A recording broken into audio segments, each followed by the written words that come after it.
Hi friends, ಎಲ್ಲರಿಗೂ ನಮಸ್ಕಾರ. NIA aviation services private ಲಿಮಿಟೆಡ್ನಲ್ಲಿ 4500ಕ್ಕಿಂತ ಅಧಿಕ ಹುದ್ದೆಗಳಿಗೆ ಒಂದು ಆನ್ಲೈನ್ ಮೂಲಕ ಅರ್ಜಿಯನ್ನು ಆಹ್ವಾನ ಮಾಡಿದ್ದಾರೆ.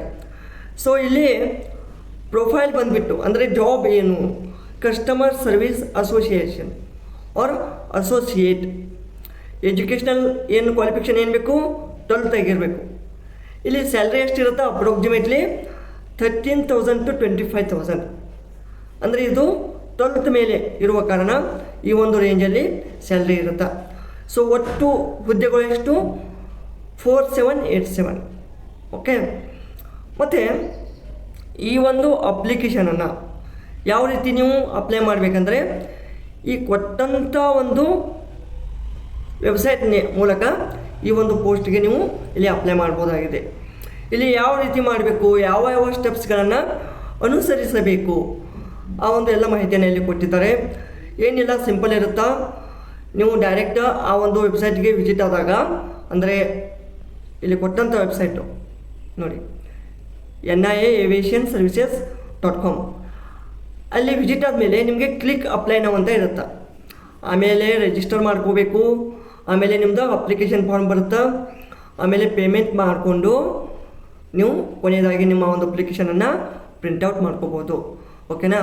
ಸೊ ಅಪ್ಲಿಕೇಶನ್ ತುಂಬೋಕ್ಕಿಂತ ಮುಂಚೆ ಇಲ್ಲಿ ಕೊಟ್ಟಂಥ ಎಲ್ಲ ಡೀಟೇಲ್ಸ್ಗಳು ನಿಮ್ಮ ಹತ್ರ ಇದಾವ ಇಲ್ವಾ ಅಂತ ಒಂದು ಟೈಮ ನೋಡ್ಕೊಳ್ಳಿ. ಗೊತ್ತಾಯ್ತಾ? ನೆಕ್ಸ್ಟ್ ನೋಡಿ, ಈ ಒಂದು ಹುದ್ದೆಗೆ ಫೀ ಬಂದುಬಿಟ್ಟು 400 ಪ್ಲಸ್ GST 400 ಫಿಕ್ಸ್ ಇರುತ್ತೆ. ಮತ್ತು ಅದರ ಮೇಲೆ GST ಏನು ಅಪ್ಲೈ ಆಗ್ತದೆ ಅದು ಅಪ್ಲೈ ಆಗ್ತದೆ. ಓಕೆನಾ? ಸೊ ಮತ್ತು the application fee will remain the same for all candidates including those belonging to ಈ ರಿಸರ್ವ್ಡ್ ಕ್ಯಾಟಗರೀಸ್, ಅಂದರೆ SC ST OBC EWS ಇವರಿಗೆ ಕೂಡ ಸೇಮ್ ಇರುತ್ತಾ. ಓಕೆ. ಆಮೇಲೆ ಎಲಿಜಿಬಿಲಿಟಿ ಕ್ರೈಟೇರಿಯಾ ಏನೇನು? ಇಂಡಿಯನ್ ಸಿಟಿಜನ್ ಆಗಿರಬೇಕು. ಏಜ್ ಎಷ್ಟು?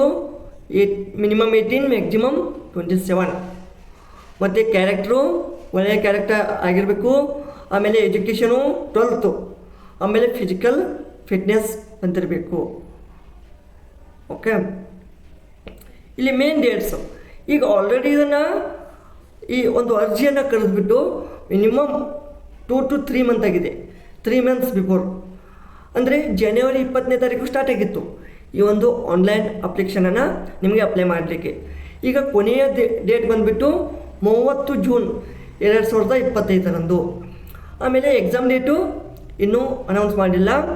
ಮತ್ತು ಇಲ್ಲಿ ಎಕ್ಸಾಮ್ ಯಾವ ರೀತಿ ಇರುತ್ತಾ? ಆಫ್ಲೈನ್ ಆರ್ ಆನ್ಲೈನ್ ಇರುತ್ತೆ. ಆಫ್ಲೈನ್ ಆರ್ CBT, ಅಂದರೆ ಕಂಪ್ಯೂಟರ್ ಬೇಸ್ಡ್ ಟೆಸ್ಟ್. ಆಮೇಲೆ ಈ ಒಂದು ಹುದ್ದೆಗೆ ಈ ಒಂದು ಎಕ್ಸಾಮನ್ನು ಏನು ಕಂಡಕ್ಟ್ ಮಾಡ್ತಾರೆ, ಅದಕ್ಕೆ ಸಿಲೆಬಸ್ ಏನೇನು? ಸಿಲೆಬಸ್ ನೋಡಿ, ಈಗ ಬ್ಯಾಂಕಿಂಗ್ ಅಥವಾ ಒಂದು ಈ ರೈಲ್ವೇಸ್ ಎಕ್ಸಾಮನ್ನು ಯಾರು ಇದು ಬರಿತಾ ಇರ್ತಾರಲ್ಲ ಅವರಿಗೆ ಇದು ಈಜಿ ಆಗುತ್ತಾ. ನೋಡಿ, ಜನರಲ್ ಇಂಟೆಲಿಜೆನ್ಸ್ ಆ್ಯಂಡ್ ರೀಸನಿಂಗ್ ಇವು 25, ಆಪ್ಟಿಟ್ಯೂಡ್ 25, ಇಂಗ್ಲೀಷ್ 25, ಅವೇರ್ನೆಸ್ 25. ಹೀಗೆ ಒಟ್ಟು 100 ಕ್ವಶನ್ಗೆ 100 ಅಂಕಗಳ ಒಂದು ಪ್ರಶ್ನೆ ಪತ್ರಿಕೆ ಇರುತ್ತೆ. ಆಮೇಲೆ ಸಿಲೆಬಸನ್ನು ನೋಡ್ಬೋದು ಇಲ್ಲಿ ಎಲ್ಲ ಡಿಟೇಲ್ ಆಗಿ ಪ್ರತಿಯೊಂದು ಸಬ್ಜೆಕ್ಟ್ ವೈಸು. ಈಗ ಒಂದು ವೇಳೆ ನೀವು ಎಕ್ಸಾಮನ್ನು ಈ ಒಂದು ಅಪ್ಲಿಕೇಶನನ್ನು ಅಪ್ಲೈ ಮಾಡುವಾಗ ನಿಮಗೆ ಎಕ್ಸಾಮ್ ಸೆಂಟರ್ಗಳನ್ನು ಕೇಳಾಗತ್ತೆ. ನಿಮ್ಮ ಒಂದು ಪ್ರಿಫರೆನ್ಸ್ಗಳನ್ನು ಕರ್ನಾಟಕ ಮೂಲದವರು, ಅಂದರೆ ಈ ಒಂದು ಕರ್ನಾಟಕ ರಾಜ್ಯದಲ್ಲಿ ಒಂದು ಎಕ್ಸಾಮನ್ನು ಬರೆಯುವಂಥ ಅಭ್ಯರ್ಥಿಗಳು ಈ ಒಂದು ಸಿಟಿಗಳನ್ನು ಆಯ್ಕೆ ಮಾಡಿಕೊಳ್ಬೋದು. ಓಕೆ. ಆಮೇಲೆ ಮೋಡ್ ಆಫ್ ಸೆಲೆಕ್ಷನ್ ಹೇಗೆ? ಈಗಾಗಲೇ ಹೇಳಿದಾಗೆ ಒಂದು ಟೆಸ್ಟ್, ರಿಟರ್ನ್ ಟೆಸ್ಟ್ ಎಕ್ಸಾಮ್ ಇರುತ್ತೆ. ಆಮೇಲೆ ಇಂಟರ್ವ್ಯೂ ಇರುತ್ತೆ. ಸೊ ಇಲ್ಲಿ ಮಿನಿಮಮ್ ಕ್ವಾಲಿಫೈಯಿಂಗ್ ಸ್ಟ್ಯಾಂಡರ್ಡ್ ಏನು? 35% ಮಿನಿಮಮ್. ಇದು ಒಂದು ಇಲ್ಲಿ ಇಷ್ಟು ಮಾರ್ಕ್ಸನ್ನು ನೀವು ತೆಗೆದುಕೊಳ್ಳಲೇಬೇಕು. ಆಮೇಲೆ candidate must and should pass the interview after passing the examination. ಈ ಒಂದು ಎಕ್ಸಾಮನ್ನು ಯಾರು ಪಾಸ್ ಮಾಡ್ತಾರೆ ಆಮೇಲೆ ಇಂಟರ್ವ್ಯೂಗೆ ಅವರು ಸೆಲೆಕ್ಟ್ ಆಗ್ತಾರೆ. ಓಕೆ. ಆಮೇಲೆ ಸೆಲೆಕ್ಷನ್ ಆಫ್ ಟ್ರೈನಿಂಗ್, ಅದು ಕೂಡ ಒಂದು ಅದ್ರದ್ದೊಂದು ಪ್ಯಾಟರ್ನ್ ಬೇರೆ ಇದೆ. ಸೊ ನೀವೆಲ್ಲ ನೋಡ್ಬೋದು. ಆಮೇಲೆ ಸ್ಯಾಲ್ರಿ ಈಗಾಗಲೇ ಹೇಳಿದ್ದೀನಿ ನಿಮಗೆ 13 to 25,000. Actually salary will be decided decide based on the candidates interview. ಈ ಇಂಟರ್ವ್ಯೂ ಮೇಲೆ ನಿಮ್ಮದೊಂದು ಸ್ಯಾಲ್ರಿ ಡಿಸೈಡ್ ಆಗುತ್ತೆ. But minimum 13,000 up to 25K. Okay, so ಇವಿಷ್ಟು ಈ ಒಂದು NIA ಏವಿಯೇಷನ್ ಸರ್ವಿಸಸ್ ಲಿಮಿಟೆಡ್ನಲ್ಲಿ ಇರುವಂಥ ಈ CSA ಹುದ್ದೆಗಳ ಒಂದು ಮಾಹಿತಿಯಾಗಿತ್ತು.